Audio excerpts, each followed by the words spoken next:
It's Wednesday. You know what that means. It's time for the latest live weekly events from Test Drive Unlimited, Solar Crown, St. Patrick's Day. It's time to celebrate St. Patrick's Day with Test Drive. This, of course, valid up until the 19th of March, when we then get Season 3 in TDU. But focusing on this, we of course have got the celebrations for St. Patrick's Day with the reward of a top hat. It's another avatar cosmetic reward, guys. I'm not going to get into it. We're going to have a look at the event, what we have got in store. First of all, the Snake Hunt, a 5.7 mile sprint, foggy, 100% asphalt. Chances are that's going to be a wet one, guys. Strap in and prepare for it.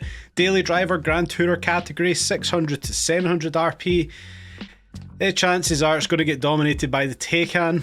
We'll see what happens with it. On to the second event, we have got the Irish Weather, 4.2 mile sprint, cleared day, 78% gravel, 22% asphalt, Daily Driver Grand Tourer or cross country with a minimum RP of 600, so no cap on that one. Says it's clear, but it's Irish Weather. Maybe these guys haven't been over to Ireland before. Lastly, Rocking the Boat. 4.4 mile domination. It's clear. It's nighttime. It's asphalt. Hopefully a dry race there. We'll see what happens. Grand Tourer, Supercar, Hypercar. Wide range of vehicles available. 700 to 800 RP. Already feels like the Lotus Evija, maybe even the Huracan is going to dominate that one.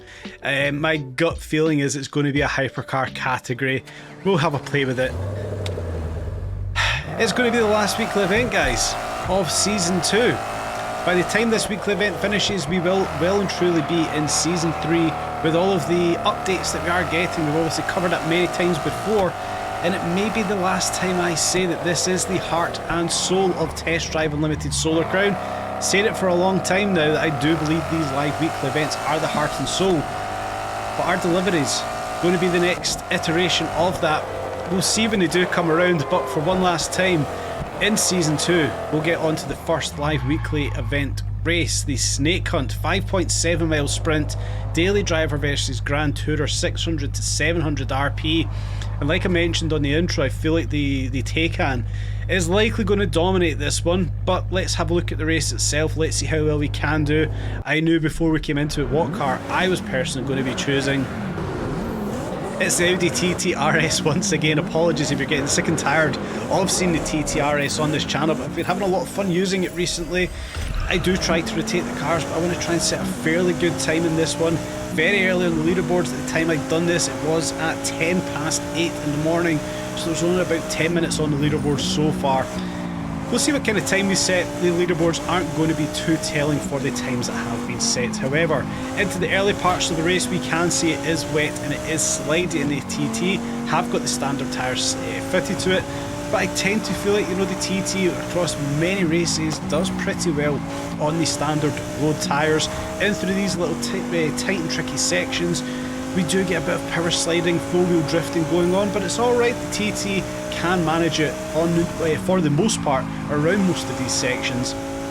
It is going to be quite a fast and flowing race that we have got here. It always is in the TTRS, but coming up against a Taycan that we haven't fortunately came up against in this race, it does feel like we may be on the back foot if we're not using it. I personally don't own the Taycan. I don't want to be driving electric cars where I don't need to be driving them in this game. I've said it a lot before, I want to have internal combustion noise. I'm still of that era that I love internal combustion. I love the noise it makes. I have got an electric car personally, but that's for a different reason.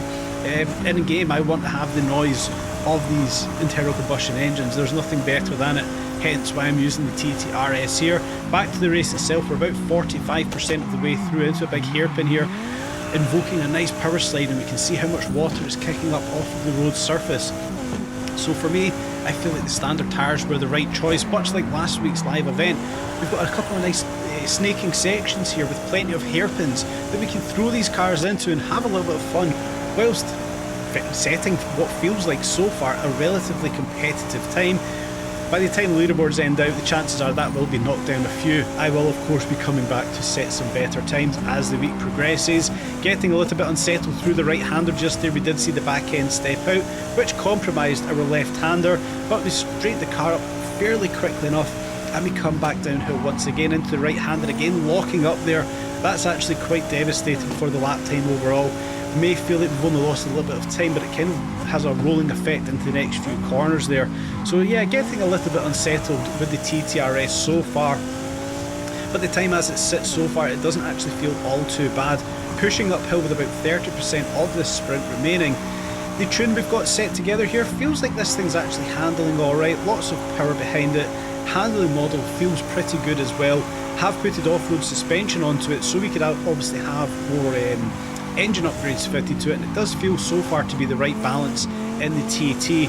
In through the left-hander, kick it round into the right-hand of the back end, trying its hardest to step out from underneath us, but we had a little bit of a power slide. We've managed to keep the power down. Up here into a right-hander, fantastic backfire out the back end of the TT, up the right-hander, into the left-hander, get the power down as soon as we possibly can, push to the right-hand side of the track, cutting back into the left, clipping that apex, setting ourselves up through this snaking section. It's been a fantastic race so far. I actually think this has been quite a good pick for the TT. But unfortunately just locking up a little bit there, taking us wide around the right-hander, managing to get back on the power reasonably well though, in through the left. Our last right-hand corner here as we do cross that start-finish line, setting our first and only time so far in the Audi TTRS. What time did we manage? A 2:33. Managed to top out a very early leaderboard. As we can see, Jolo, Bolo and Straw already in the Taycan Turbo S. I do feel that car there is going to dominate this leaderboard by the time all is said and done. A few other times there, Red Eagle in the Taycan, Alex Hardcore also in the Taycan. I think we're going to see a lot more of them rolling as this weekly event rolls on. But for now, what will be 20... yeah, almost 20 minutes into leaderboard. A very early lead on that one, guys. I don't expect it to hold as it goes on. But as we strap in for a long drive to the next live event, we're already here. The Irish weather. 4.2 mile sprint, 78% gravel, 22% asphalt. Cross country, daily driver, grand tourer. The only restriction here is a minimum RP of 600 across the 3 categories. So we've essentially got no ceiling. You guys already know where I was going with this one. Jumping back into Urus, I'm trying to give a bit of plaudits towards. I still love using it. Yes, we have proven the fact, proven the theory in many videos now, that the Porsche Cayenne is faster than the Urus, but I still prefer to drive this thing. I love how quickly it gets to the gearbox, how lively it is through a lot of the corners. Might be to detriment of many corners that we do suffer on, but I just have a lot of fun driving it, and I'm coming back into it for the essential cross-country race that we've got here. Now the early part, getting a little bit unsettled, and we're going to get unsettled here, tapping on a wall unfortunately. This thing is built for off-road racing, and it does have off-road tyres fitted, so sacrificing on the 22% of gravel that we do have here, asphalt that we do have here, I think is a good sacrifice. We've just about finished all we have here on road, and there we go, we're now into the off-road section. I think it's a good compromise to make sure that this thing is built and capable for the off-road sections, not concentrating on the on-road parts as it currently sits. Into our first big right hand at the back end, completely stepping out the Urus, just grinding a wall. Not riding it, not tapping it, we grind on that left-hand wall. Into our next hairpin here once again. It looks like there's a bit of a trend going on with last week's events into this week's events. Plenty of hairpin corners for us to throw these cars into. I like it, it's a lot of fun. Downhill into a right-hand hairpin, locking up there, and it actually stopped our momentum, so we didn't really get the best of entries into that right-hander. Down into the left-hander. Can we make a better job of this one? We can, but we bounce in second gear. We should have got up to third a lot quicker there. Down a hill once again, a bit of a stretched out right-hander here.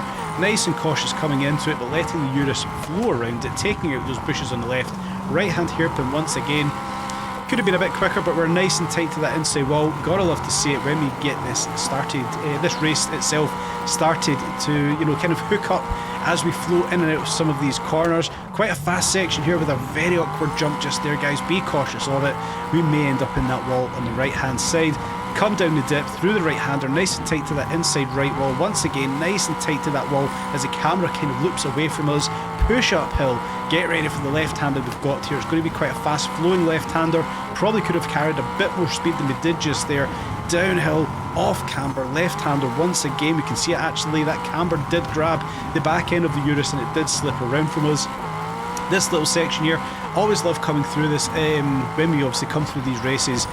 It's just a fast flowing section here. Take out those bushes, but we do get unsettled. A bit of a wall grind there once again. Not doing all too bad. Not the cleanest of times, not the cleanest of laps, but it's a lot of fun, and that's exactly why I love the off-road racing in Test Drive Unlimited. Through the next little snaking section here, this is where we can start to have some fun once again, like we did last week, like we've already did this week. Plenty of flowing sections, perhaps not making the best attempts, the best efforts at them, but there's some good sections in these races that we had last week, some good sections in the races that we've got this week. A bit of a common trend going on, and hats off to Test Drive once again for putting these selection of races together once again. Big left-hander here. We could have had a big power slide going on there, but the Urus actually caught too much traction and we started to straighten up under the power slide, but we came out of it, back uphill, double right-hander here. Shouldn't have backed off the throttle as we came up this hill, maybe lost a second or so. But again, crossing out what was a really good race there in the Lamborghini Urus with a 3:20. Unfortunately, Jolo Bolo again, right in and around about leaderboard times. The Porsche Cayenne with a 3:12, our 3:20 in the Lamborghini Urus. We fell short by around about 8 seconds or so. Plenty of times to improve, but that's why I like coming in here, setting these times, doing the Lamborghini Urus a bit of justice there, getting it up onto the podium ahead of Veganosaurus, that's an interesting name, trying to do some credit to the Urus's name. Chances are, guys, we're going to come back, we'll revisit those races and set some faster times as the week carries on. But we've got one race left. It's a supercar hypercar race. Grand Tour is also involved, but realistically it's a supercar hypercar race. It's going to be interesting to see what you guys choose to use for this last race. Please let me know in the comment section down below. I was actually contemplating buying a new car, buying a hypercar for it, but I thought, do you know what? Let's use the tools in our arsenal. Let's use the cars that we've already got for rocking the boat. It's a 4.4 mile domination, clear night, 100% asphalt, like we mentioned. Grand Tourer, supercar or hypercar, 700 to 800 RP. My initial thinking was the Lotus Evija was really going to dominate this race. I still feel it may be the case by the end of it. We already know the Huracan is going to be fantastic. I was contemplating using the Huracan, but I thought, let's keep things a bit different. And we'll use the Jaguar F-Type SVR, my favourite car in game. I love it, I love using it. Very dark race to start us off with here. Downhill, off camber, right-handed. We did clip that inside corner very early on, but we've managed to get ourselves ahead of the pack, and it's a very tight track to really start us off with here. Got to keep our concentration high. In through the left-hander, we get the power back down once again, and things really start to tighten up and really start to get difficult here. Oh wow, we've got a lot of lag happening right there. Round that right-hander, unfortunately outbraking myself and crashing into the wall. Proud to say it wasn't a wall ride, like I've seen other people do on this race already. I'm not going to call names, I'm not going to throw shade, but some of those times on the leaderboard have been achieved by the most amount of wall riding I've ever seen. Back to the race. Down the straight section here, we've got a left-hander right here. Take out those railings, they're not going to slow us down all too much. Round the big right-hander, keep that power down, fully commit in through the narrow section where we've got our first little track cut coming up right here. Keep it nice and tight, cut round that nice and early. Feels to be quite a quick way of getting round it through the checkpoint there for the domination race. Already getting out max points so far. That is going to be the goal for this one, of course. Suffering with a bit of frame drop on this recording. Never happened in game. That's very frustrating. That's awful. Apologies on that one, guys. I don't know why that's coming through with a lot of frame drop. Hopefully it clears off from here. But coming at the little tricky town section there, with a lot of lag, very frustrating to see that one happen. This corner does start to tighten up, but as it opens, we come through a few little snaking sections. The grip level of this F-Type really coming in strong right here. I absolutely love driving this car. Round the big left-hander into a big right-hander, fully committing, not lifting, letting the grip really take over here. Another right-hander, throwing it into another left-hander, getting too confident. Striking the barriers, but we've not lost all too much time. We're doing alright so far. Another right-hander here, backing off. Flames throwing out the back of that F-Type SVR. Again, fully committing to this one, backing off here, just narrowly missing the tree. Another little bit of a track cut there. We could have actually cut that a little bit tighter and saved even more time. But it feels like we've got a relative time on the board in a supercar for this race so far. We'll see what happens by the end of the race as we do come off the freeway, push uphill, and we have got a huge calamitous section right here. Braking early, that barrier right ahead of you guys will ruin your race. If you hit it too quickly, it'll flip you over the barrier. I'm telling you from experience. But we'll push up off it and cross the start-finish line one last time. What kind of time do we set? Where do we place on the very early leaderboards? 2 minutes 41. Jolo Bolo Veganosaurus just ahead of us. Interesting, Jolo Bolo in the Pininfarina Batista. So first I think I've actually seen that used in game. But yes, like I said during the race, one of those top times on the leaderboard, not calling out any names, but you know who you are. I've never seen so much wall riding happen on a race since the Highway to Heaven. Kind of tells us why those fastest times are being set. If that's the way you want to race, that's perfectly fine, but it's not for me. But yeah, I don't think I've seen that many walls hit in one race. But not to throw shade, it is what it is, if that's the way you guys want to race. Overall, I think it's been a good week. A nice week of races. 70 point requires 7 race wins overall for the St. Patrick's Day event for that fantastic reward of a top hat. It is what it is, guys. I would love to see better rewards. Maybe we'll see something change in the coming seasons. But that was St. Patrick's Day event, guys. Please do let me know in the comment section down below what cars you've chosen for each race. It'd be always good to see what kind of cars you guys are using as we come back onto a very wet Hong Kong street with slick tyres on our F-Type SVR. It's never going to end well, is it? Guys, I do hope you have enjoyed today's video. As always, please do smash the like button, subscribe, tap on the bell, all the usual good stuff, and stay tuned for more updates on Test Drive Unlimited Solar Crown.